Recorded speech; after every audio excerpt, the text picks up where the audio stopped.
Welcome to Small Practice Support Information Session number 74. In this recording, Simon Traynor and Wendy Clark talk through how to apply for a practicing cert online.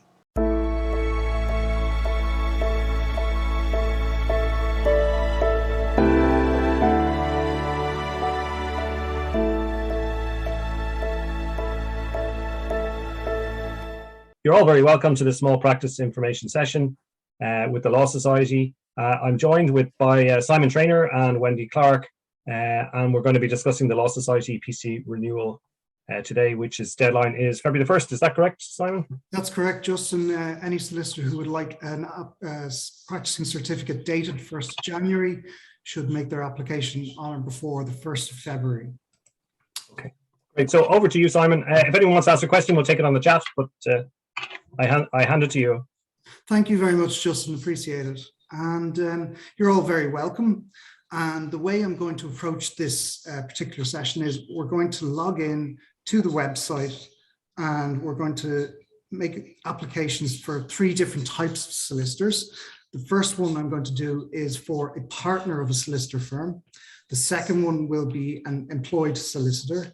And the third one will be a solicitor who's working for an in-house for a non-solicitor employer. So if everyone can see my screen, go to the Law Society website and go to login and put through your solicitor number and your password.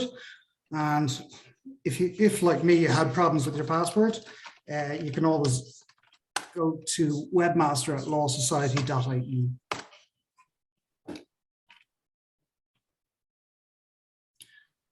So once you're logged into the website, the first thing to go to is solicitors and practicing certificate membership.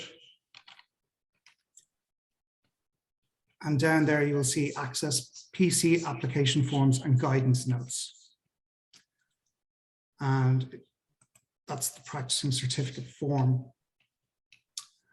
So before you begin, there's some information here that you should read concerning the practicing certificate application process. There is also the guidance notes, and I would emphasize the importance of reading the guidance notes.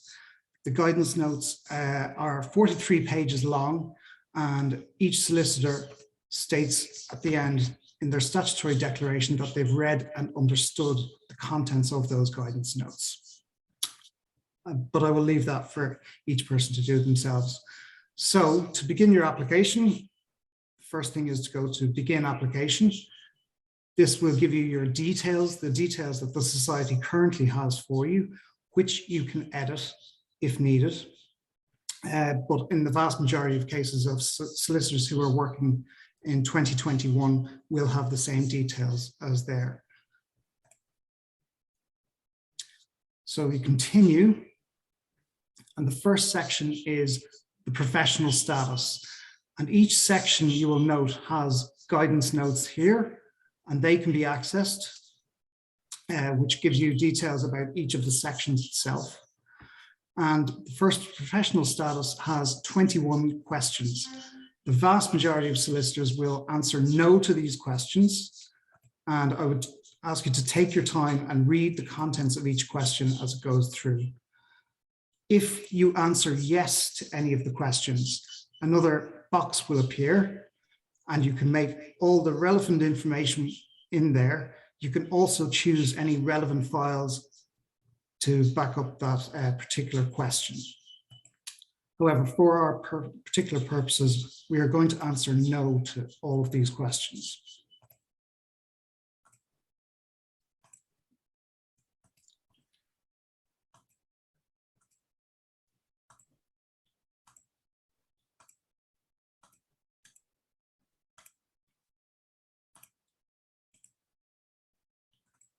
And going into the next page,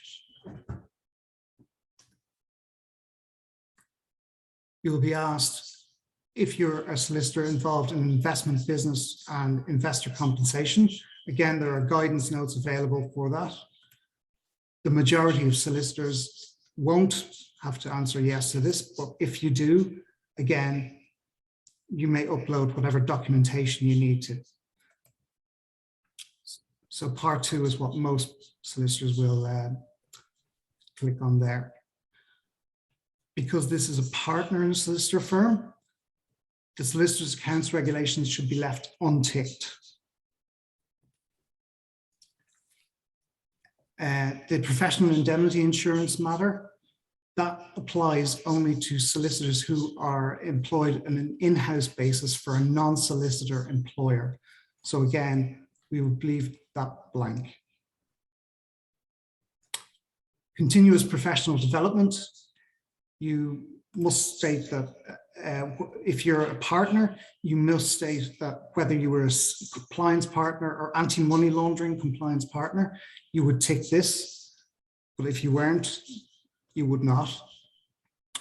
And then you also certify whether you've completed your CPD points here, if you've made an application to the Education Committee, if you failed to complete CPDs, or in the case you may be exempt from CPD requirements.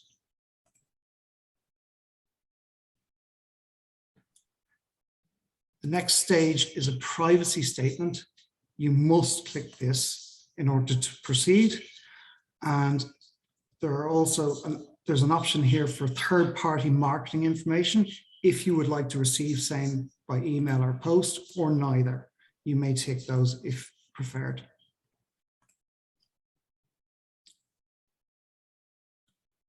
And this part is the statutory declaration. So you're stating that you've read and understood the contents of both the application and guidance notes. And everything you have in that is true to the best of your knowledge and belief. The commencement date is down here, which the default date will always be the 1st of January. For a partner in a solicitor firm, it must be the 1st of January.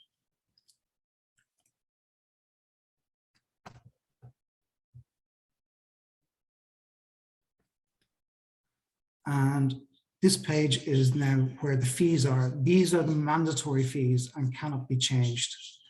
However, these are the voluntary items. So you may choose to have membership. You may choose free legal advice centers, or you can untick any of these as desired. And the payment methods are debit and credit cards, which will bring you to a third-party processor, or electronic funds transfer. If you're choosing for your employer to pay your electronic funds transfer, please tick this box here and then go to submit.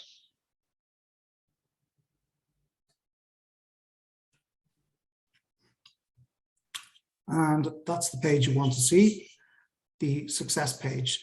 That means your application has been submitted. So I'm going to do this again, but I'm going to do it for a solicitor who's employed and who's not a partner in a solicitor firm.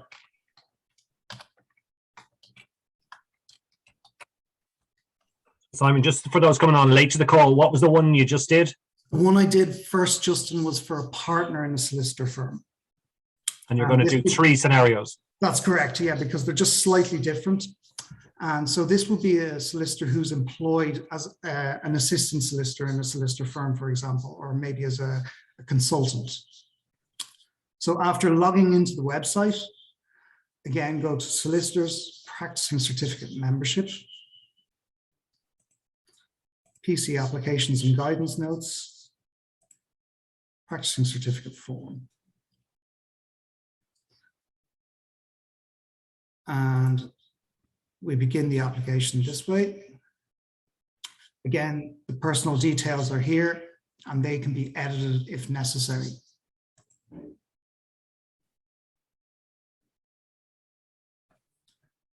So professional status, again, most solicitors will answer no, but if any of these are yes, they can provide their details or upload whatever files are required.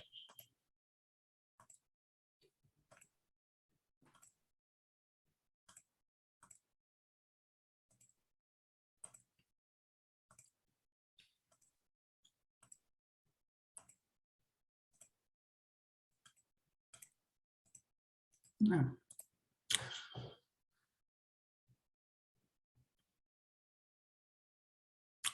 So again, compliance up here, most solicitors will mark that they are not a solicitor who is an investment business firm or investment firm. Because this is an employed solicitor, they will tick the solicitor's accounts regulation because they're employed or contracted by a solicitor or registered lawyer.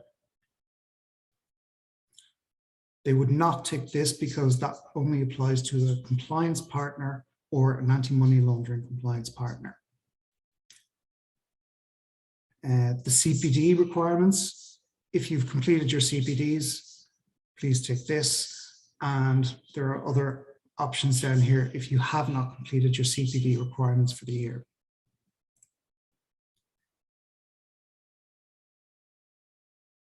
Again, the privacy statement must be accepted. You may or may not wish to be contacted in relation to third parties. That's optional. And again, the statutory declaration must be accepted that the applicant has read and understood the contents of the application and the guidance notes. And again, the default date is the 1st of January, but this can be changed as needed.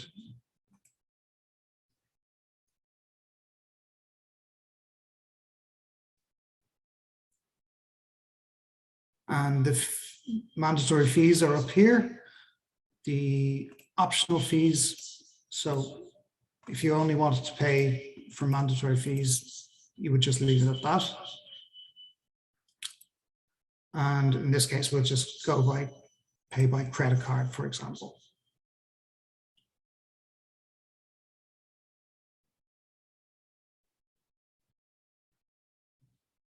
And that will bring you to the third-party processor to insert your payment details.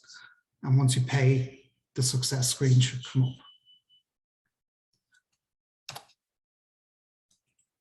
So the final one I'm going to look at is an in-house solicitor.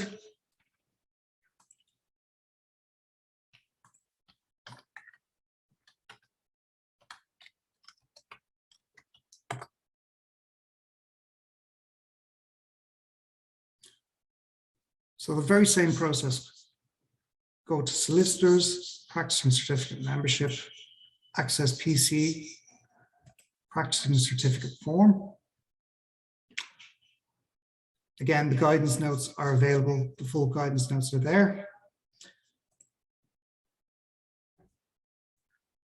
And this will have the personal details of the solicitor, which can be edited as noted before.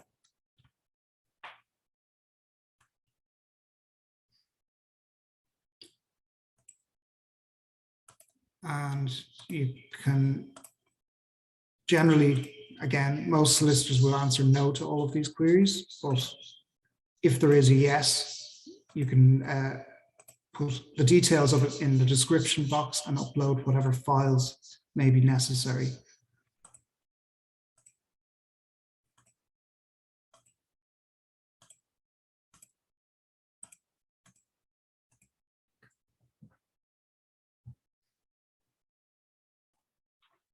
Okay, Simon, a quick question there on the date. Why are you asking them to change the date from the 1st? Do they have to, is the date we submit online, or if in January submitted is the 1st of the 1st, because that's the date from which the cert commences? Yes, so most solicitors who apply at this time of year, Justin, they would put the 1st of January, and it gives them a continuity of practice as well.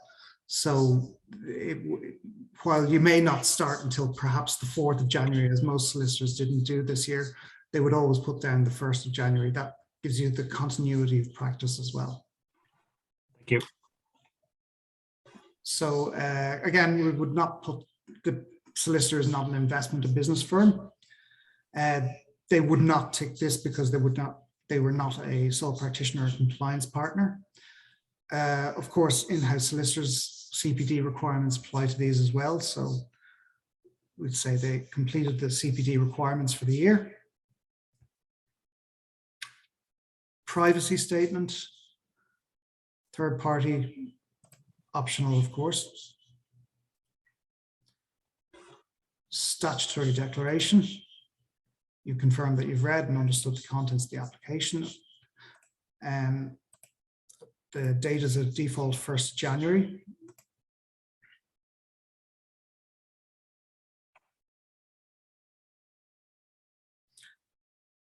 And the mandatory fees are here, and optional items you may take as you like. So just to point out on those optional items, the Law Society membership, so that provides you with sort of precedence, career support, mentoring programs, Gazette, and a full range of other services. So we'd be encouraging people to sort of participate and be a Law Society member. And payment, many in-house solicitors will have their employer making payment on their behalf. So click EFT and click the box saying the employer will make a payment on my behalf, and submit.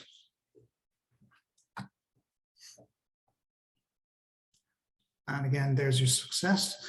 And in the event you wished to go back to your application, if you thought maybe you answered something incorrect or you wanted to change the fees for something, go up to the top, view my dashboard,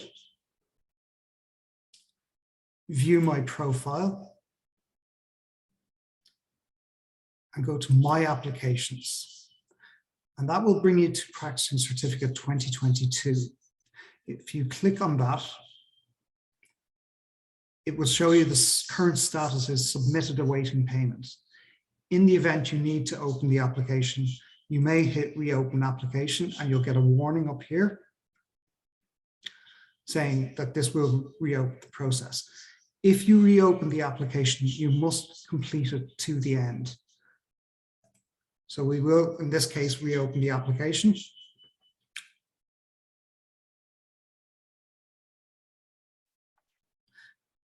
So it will have saved all the answers that you provided previously.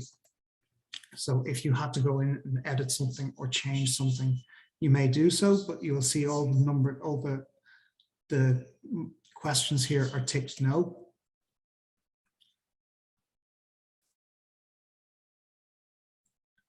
And we'll just bring it out to the end to make sure that it's properly submitted.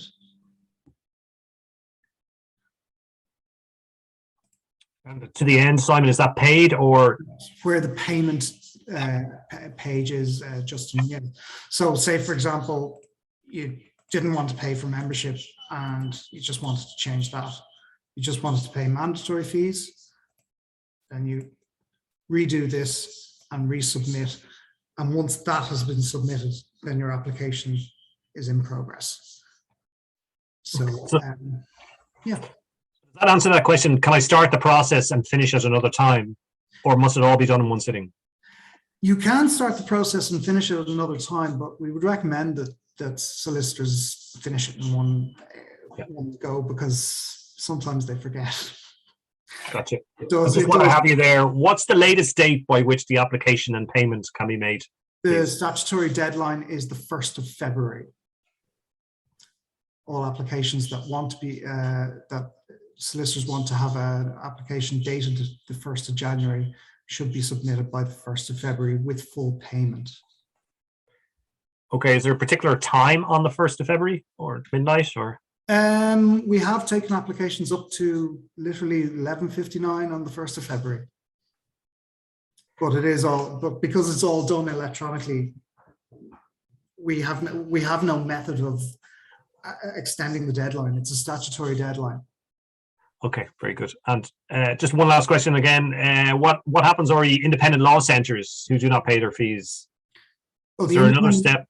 Is that a separate question? The independent law centre, the best thing for the independent law centres to do is to actually send in that query to pc@lawsociety.ie, because my colleague actually would have a better answer than I would, and I wouldn't want to step on her toes. Okay, so pc@lawsociety.ie. That's correct, yeah. Very good. They're all the questions I have at the moment. If anyone else has some other questions, we're coming up to 20 past, so I want to give Wendy Wendy an opportunity to speak, and if anyone has any questions, we'll take them at the end.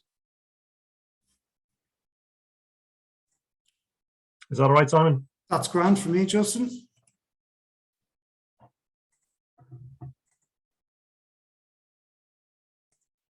So Wendy, are you okay there? I am. I'm just getting this up here. So apologies about this. No problem. Just need to go in here and log in. Sorry. Apologies about this. No problem. So, Larry, are you going to be talking to us about, Wendy? I'm going to be talking to you about the firm administration area and how to log in and pay for the firm's PC renewals. So if you just bear with me a second, I'm just going to share the screen and I'm going to log in like Simon did. So. And if anyone has a question, we'll take it on the chat. Okay, sorry, that hasn't come up. So can you see this now? Call for member photos, yep. Okay, so I'm going to log in here like Simon did. And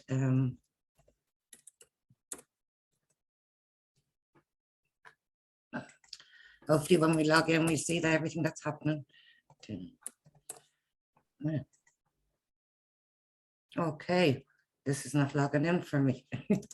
Apologies about this.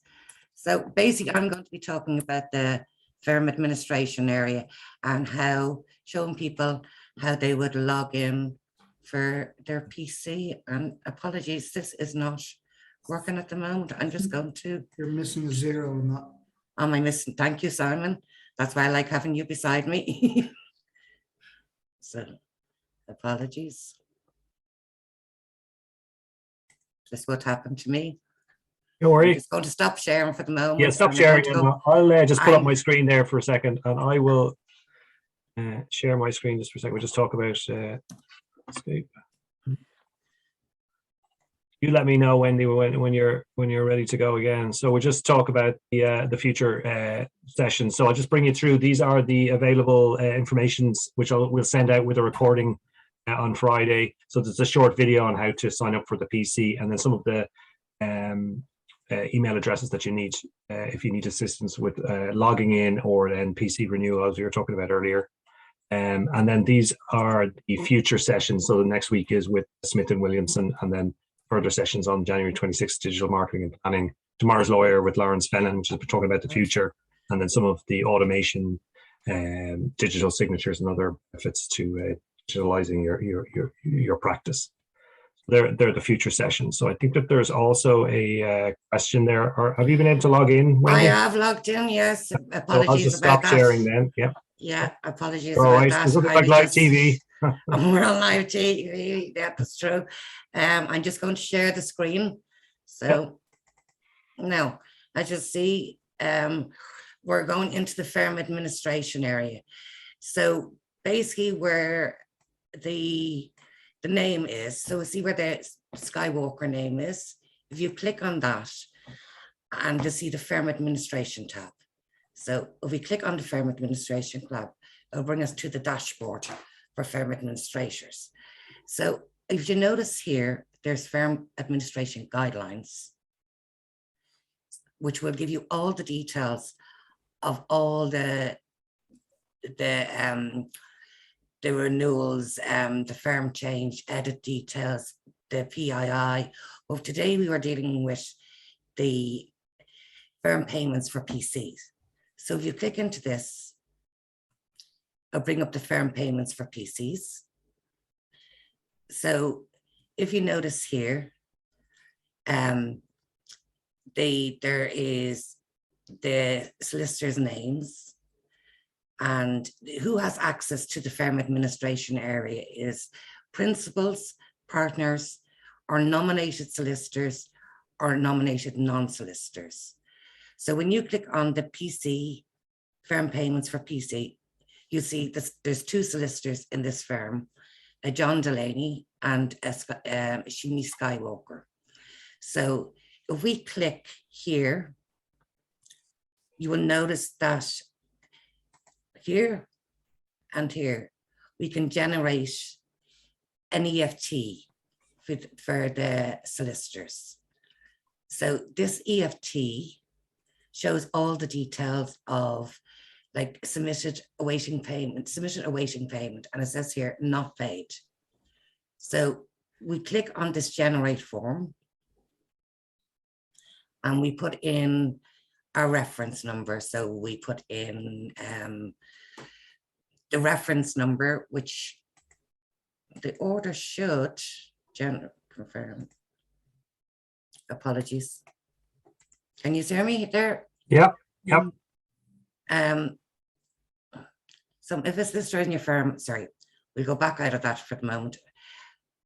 First of all, sorry, when we click on John Delaney, it's a submitted awaiting payment and it's not paid to the firm, and submitted awaiting payment.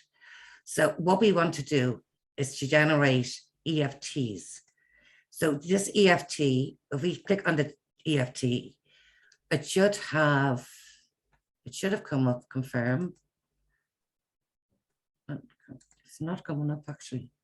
Update the form below to update your field in your reference. Apologies, please provide a reference. A reference letter should have come up with this when I generate the EFT form. And it doesn't seem to be. I'm going to go into a different firm number, if that's okay with you.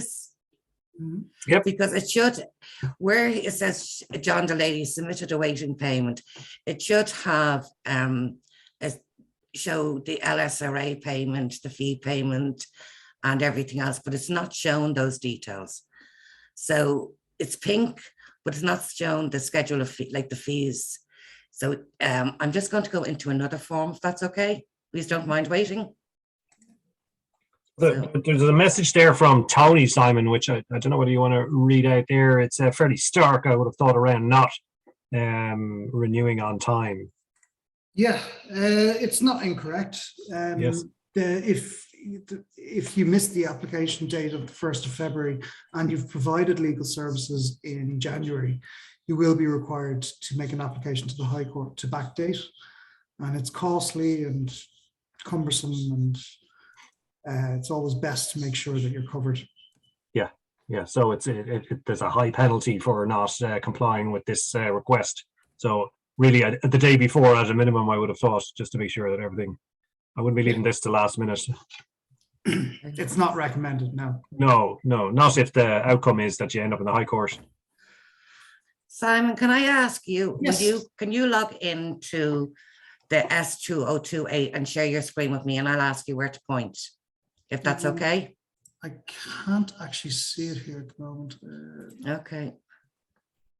Because as I'm Do trying you want to just talk us through it, Wendy? Because we I are coming up actually to will. about, yeah, we're coming up to 2 minutes to go. So Okay, when you log into the firm administration area, there is, you go into the PC guidelines.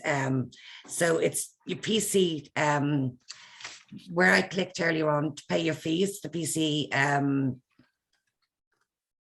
firm to pay for PCs. And this is where you generate the schedule of fees. So it should come up that the box should be pink, and it should have like the LSRA, the mandatory fees, and it should show all that. And there's a tick box there. So if you tick those boxes, and this will, if you go down to the very end, then and tick EFT form. So this should generate an EFT form where you put in your details of who to contact, like the firm admin, you'd put in your name, and this will automatically generate one EFT form with the complete payment for the two solicitors. So if they ticked all the fees to include mandatory fees, it would be 5,000. And at the end, it will show a schedule of the two solicitors' names and the fees. So you must return this schedule to pc@lawsociety.ie. So at the end, it showed, as I said, the PC fees, and it highlights the breakdown of fees payable for each solicitors. So if you do not want to pay for the voluntary fees, and the solicitors have ticked them, the only way these fees can be changed, the solicitor has to go into their dashboard and change they have to reopen and untick the voluntary fees if the firm is only willing to pay the mandatory fees.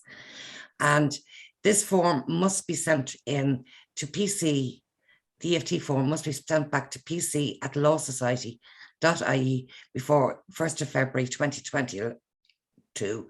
This allows our finance unit to identify the payment and complete the process online for the PC.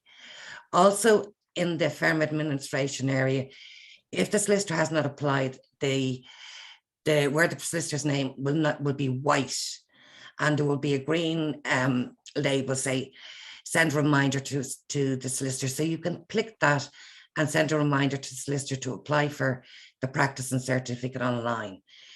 If they have applied online and there's no fees generated by their names, it means that the application is still opened, and they need to go back in and complete the application and hit the submit button so the fees will show. There is also an area down the end of the firm administration area that says add solicitor. So if you click on that, an email will be sent to pc@lawsociety.ie, and you can send the details of the solicitor that you need to add to the firm. So hopefully that all made sense to you. And if you have any questions, if you want to just ask me them. Yep, I don't think there's any questions at the moment, and we're just slightly out of time. So I suppose to just summarize, well, first of all, to thank you both for coming along today and giving us what is a pretty interesting insight into how to go about doing it. But the major takeout from today is you need to have it in by the 1st of February, and you probably don't need to be starting. Yeah. You don't need to be starting it on the 31st of January because there can be snafus and hiccups and etc. So we'd be urging people to get on it as soon as possible. Obviously, if they need help with logging in, it's webmaster@lawsociety.ie, and if they have other questions, they could send them to pc@lawsociety.ie, and I will send the links with the video to the PC renewal area, which is a whole lot of further information on how to participate. So without further ado, I'll thank you all for joining us today. Thanks, Wendy. Thanks, Simon, for being a good sport, both of you. And, Thanks, and hopefully we'll all see you next week. Slán agus gur maith agat.